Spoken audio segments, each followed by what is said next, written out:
Tellement bien dit que tu dois répéter. Trop de femmes perdent leur féminité à vouloir prouver à leur homme, à vouloir tenir tête à leur homme. Il n'y a pas une femme plus belle qu'une femme qui est douce, douce dans sa façon de parler. Je peux dire, sans risque de me tromper, que si une femme sait utiliser la douceur appropriée, n'importe quel peut tomber un homme. Mais il faut savoir lui parler. Je l'ai dit, un homme c'est son ego. Si vous savez flatter son ego, vous l'avez déjà, d'une certaine façon. Un homme, c'est quelqu'un qui a envie d'entendre les choses qui lui plaisent. Voilà. Maintenant, commence par les choses qui lui plaisent et ensuite dis-lui ce qu'il peut améliorer. Voilà. Commence par reconnaître ce qu'il a déjà fait de bien et ensuite dis-lui ce que tu aimerais qu'il fasse encore.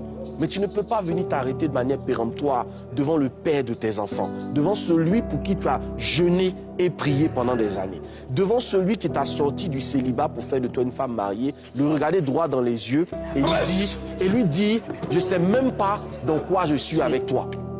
Il y a des paroles qui peut-être sous l'effet de la colère ou parce que bon, on a envie de se le faire, machin, mais qui sont destructrices pour un homme. Et ça, les femmes devraient pouvoir le savoir. Il y a des choses que vous avez dites.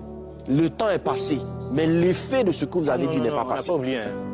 L'effet n'est pas passé. Après, vous êtes surprise que cet homme-là, dès la moindre occasion, il faut faire très attention à ce type d'homme. Les hommes qui traversent des moments difficiles.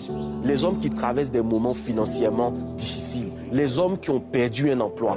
Parce que leur estime de soi a pris un coup.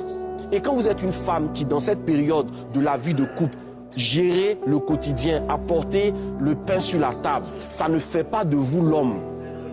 Ça n'enlève pas à votre homme sa culotte. Ça ne fait pas de vous le nouvel homme de la maison. Ce n'est qu'une étape transitoire. Dans ces périodes-là, il faut avoir une femme, grand F, pour être capable de donner de l'argent à son mari avec politesse, avec amour, avec élégance. Avec élégance. Il faut une femme, grand F, pour être capable de ne pas montrer à toute la maison que cet homme-là, il n'en